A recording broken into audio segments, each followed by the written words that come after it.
Salutare tuturor! În clipul de astăzi am să vă arăt producția mea din panourile fotovoltaice, producția într-o zi de iarnă, într-o zi din luna decembrie. La capitolul panouri folosesc 75 de panouri fotovoltaice, mai exact 30 de panouri de 440 de W Canadian Solar și 45 de panouri de la Jinko Solar, tot de 440 de W, ambele tipuri de panouri fiind cu celule de tip N-Type TOPCon, cu o eficiență de 22,5% pentru cele de la Canadian Solar, respectiv 22% pentru cele de la Jinko Solar. Cele 30 de panouri de la Canadian Solar sunt puse pe un carport cu orientare spre sud și având o înclinație de 20 de grade, iar celelalte panouri de la Jinko Solar, 45 de bucăți, sunt puse pe casă și au o înclinație de 35 de grade și împărțite în mod egal pe est și pe vest. Și să vedem producția. Astăzi, 25 decembrie, la ora 14 și 32 de minute.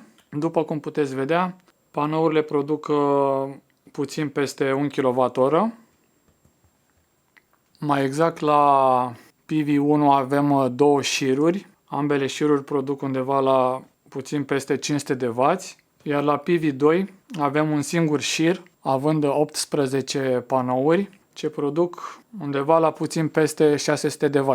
Iar producția pe ziua de astăzi, până la această oră, este de aproape 5 kWh. Și dacă tot suntem la capitolul producție, să vedem și producția pe zilele trecute.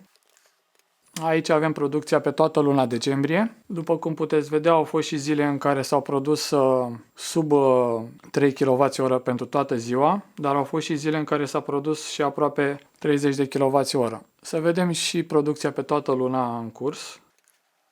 Pe luna decembrie avem undeva aproape de 400 de kWh produși, doar pe acest invertor. Și să vedem producția și pe celălalt invertor. Practic aici avem două invertoare trifazate de 12 kW conectate în paralel. Producția pe acest invertor este tot așa, aproape de 1 kW și aici tot așa avem două șiruri conectate la PV1 ce produc aproximativ 500 de W, iar la PV2 tot așa avem un singur șir format din 18 panouri ce produc tot cam așa aproximativ 500 de W la această oră. Producția pentru ziua de astăzi până la această oră este de aproape 5 kWh, mai exact 4,8 kWh. Să vedem producția și pe luna în curs. După cum putem vedea, au fost zile în care s-au produs 2-3 kWh pentru toată ziua, dar au fost și zile în care s-au produs peste 20 de kWh. Oricum, per total a fost o lună foarte slabă, cu foarte multe zile înorate, cu ploaie. Să vedem producția și pe toată luna în curs. Și aici avem undeva în jur de 350 de kWh produși până la această dată. Cele două invertoare ale mele sunt ceva de genul acesta, doar că aici este o versiune mai nouă, iar ca panouri folosite eu am 30 de bucăți de genul acesta, Canadian Solar de 440 de W, având o eficiență de 22,5% și o tensiune în circuit deschis de doar 39,4 V.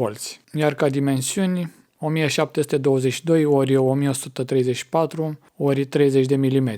Acestea fiind orientate spre sud și în număr de 30 de bucăți. Iar de la Jinko Solar folosesc panouri în genul acesta, tot de 440 de W, având o eficiență de 22%, iar tensiunea în circuit deschis este foarte apropiată, mai exactă 39,38 de volți. Iar ca dimensiuni 1762 ori 1134 ori 30 de mm. Și să vedem producția pe ziua de astăzi. Astăzi s-au produs 11,3 kWh, mai exact un invertor a produs 5,7 kWh, iar celălalt invertor 5,6 kWh. Totalul pe această lună, până la această dată de 25 decembrie, este de 626,5 kWh. Aici avem producția pe toată luna decembrie.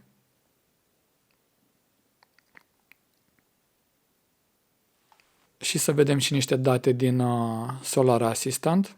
Astăzi ne spune că s-au produs 11,3 kWh, Iar aici avem producția pe zile, pe toată luna decembrie. Aici avem consumul load, iar aici avem producția. Aici ne arată câți kilowați au intrat în baterie, cât s-a încărcat astăzi. Aici ne arată cât s-a descărcat astăzi din baterie. Aici la grid ne arată câți kilowați s-au tras din rețea astăzi. Iar aici avem exportul sau injecția, câți kilowați se trimite în rețea. Practic, astăzi am avut un consum de 23,1 kWh, s-au produs 11,3 kWh din panouri și am tras din rețea 17,1 kWh, curent care a intrat și în baterii, ca să mențină un anumit state of charge. Producția cea mai mică din lună a fost pe 7 decembrie, unde s-au produs 3,6 kWh. Pe 6 decembrie s-au produs 4 kWh. Practic aici am avut zile înorate, cu ceață. În rest, producții bunicele, 23 de kW pe 1 decembrie, 31 pe 2, 19, 41, 15, 30, 38 de kW, 15 kW pe 12 decembrie, 50 de kW produși pe 15 decembrie, 53 de kW produși pe 18 decembrie. Cam acesta a fost și videoul de astăzi. Dacă v-a plăcut, puteți să dați un like și să vă abonați la canal. Mulțumesc pentru vizionare!